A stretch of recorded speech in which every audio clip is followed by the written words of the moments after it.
Welcome to Auto In this guide, I will show you how to fix Valorant update error even after repairing, including Vanguard and Riot Client issue. Fix 1. Restart Vanguard and Riot Client services. Step 1. Press Win plus R, type services. MSC, hit Enter. Step 2.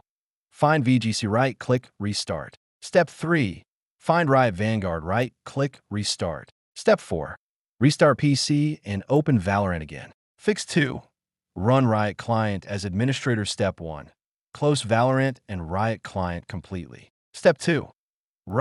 Click Riot Client, run as administrator. Step 3. Try updating again. Fix 3. Delete Vanguard folder, force reinstall. Step 1. Go to C:\program files /Riot Vanguard. Step 2. Delete the Riot Vanguard folder. Step 3. Restart PC, open Valorant. Vanguard will reinstall. Step 4. Update the game again. Fix 4. Clear Riot Client cache. Step 1. Press Win plus R, type %local app to %, hit Enter. Step 2. Open Riot Games, delete Riot Client crash handling and Riot Client logs folders. Step 3. Restart and try updating.